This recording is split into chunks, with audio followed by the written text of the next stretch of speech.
Zalenna Rimawi thlir tute kan lalpa Yesu Krista mingin sibai kan buka hei vinia Pathian in hun that tak min pelea alo me ma ama sain Pathian thu pakhat karon soinga Johanna pakhatna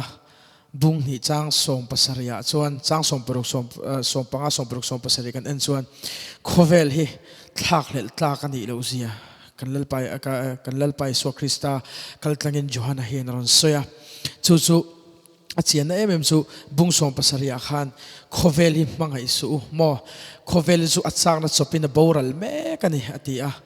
chuan lalpa du zong ti tu te ro chu kum khua in an nung rengang ati ni he khovela thak lel tur kan zonga mo etianga kain in benbel kan tum thin hian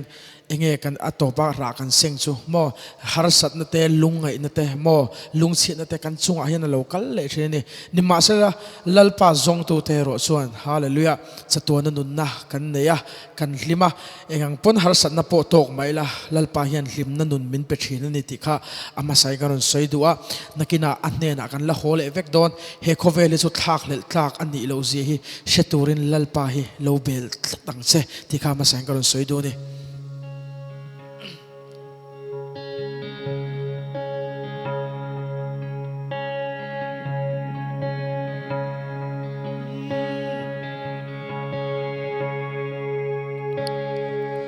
Ka engini kanun na la nangin min shuai yon min lalpa nang lo suma ngai dang kan nei lo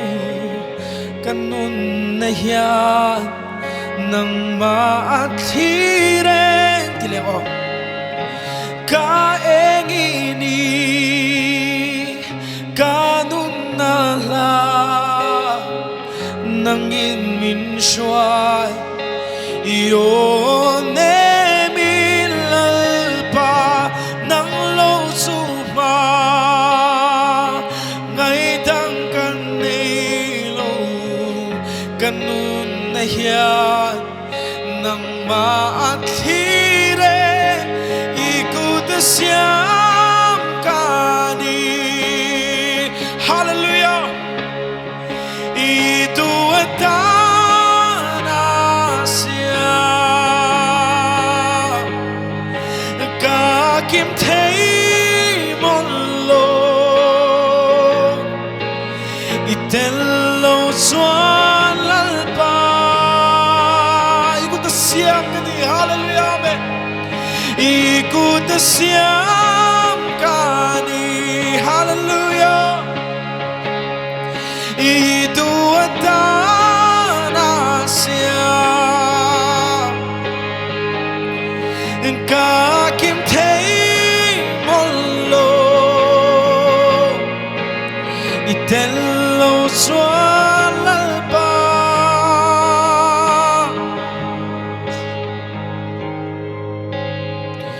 ka engini kanun na la hallelujah amen với khát leo ka engini tile mo ka engini kanun na la nangin min shuai yon min lalpa nang lo suma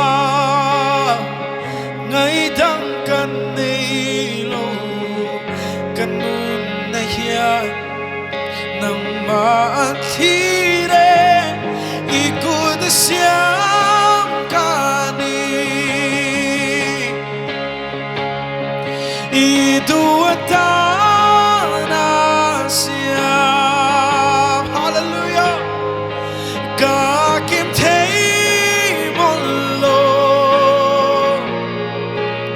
itello swan lalpa ikut siam kani itu atana siam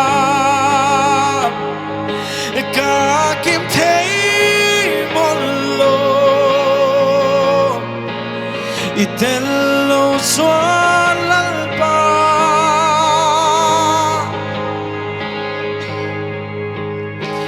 i mangai nai min sella i mangai nai min sella siap thar ka ni ya thak dang lam ka ni i mangai nai min sella i mangai nai min sella siap thar ka ni ya thak dang lam ka ni mangai i mangai nai min sella i mangai nai min sella siap thar ka ni ya thak dang lam ka ni i ku ta siap ka ni i du atana siap ka kim thei iten lo chuan lalpa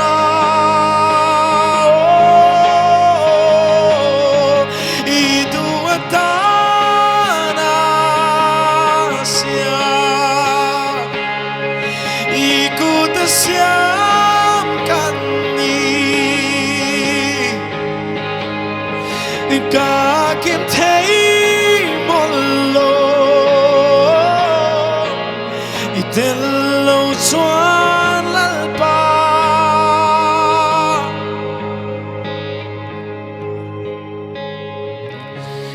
nang so kama mo be kanuna changnung su ka en kimi ni nang so kama mo be kanuna changnung chu ka en kimi ni nang so kama mo be kanuna changnung chu ka en kimi ni nang so hallelujah kama mo be kanuna changnung chu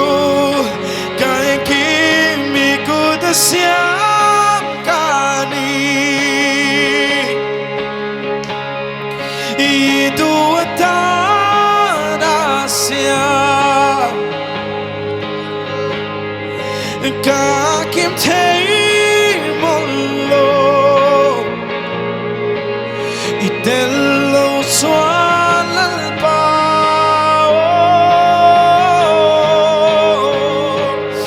i ku ta siap ka ni i du atana siap ka kim thei mon lo iten lo chuan lalpa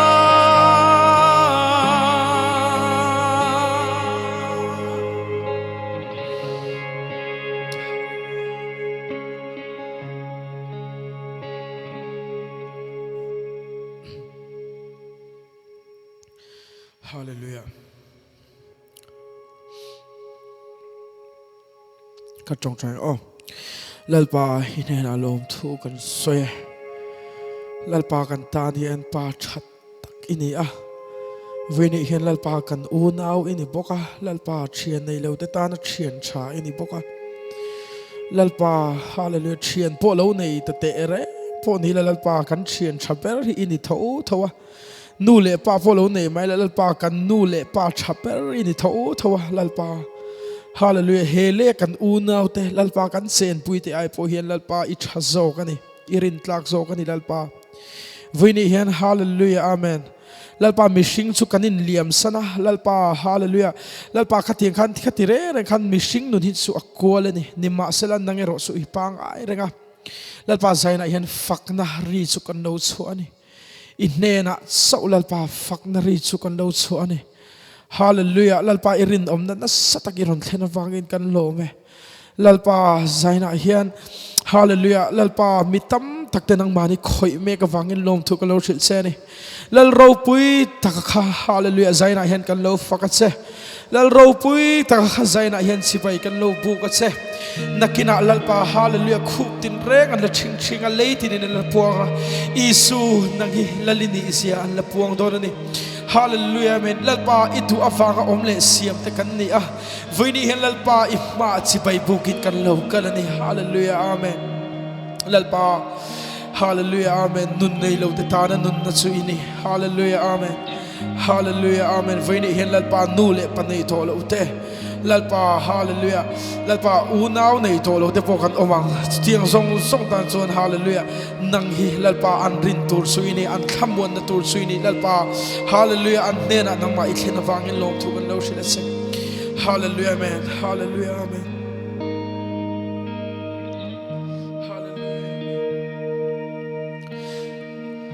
hallelujah amen kan kia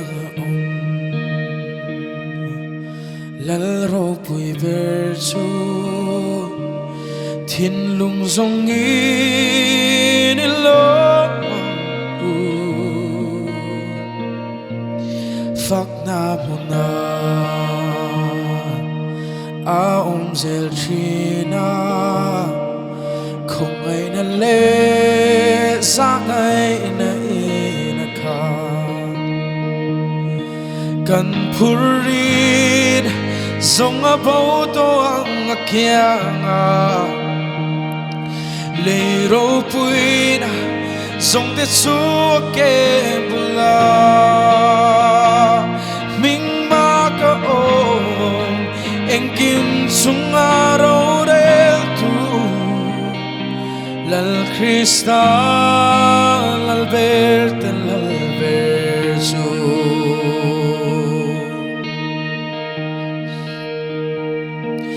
beram nu su zangai ro pui soi moyang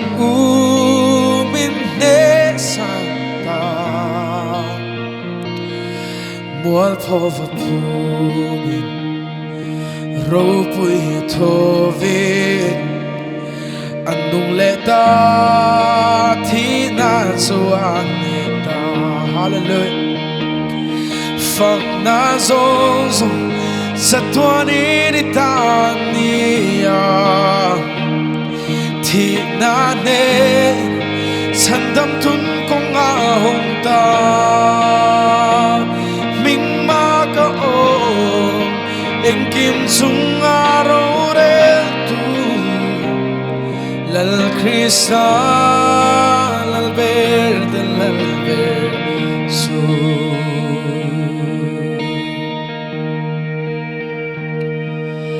array to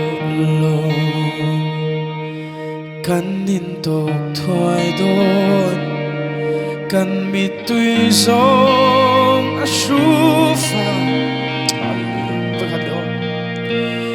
array to lo kan nin tok thoi don kan mi tui song a shufa vanin nuama into na lovin kanin tokang amel moy kanua phak nazawng sa tuani na tania thi na ne sandam tun kong ahong ta eng kim sung aro del tu lal Krista lal verte lal verso phak nazawng sa tuani na tania thiang him thiang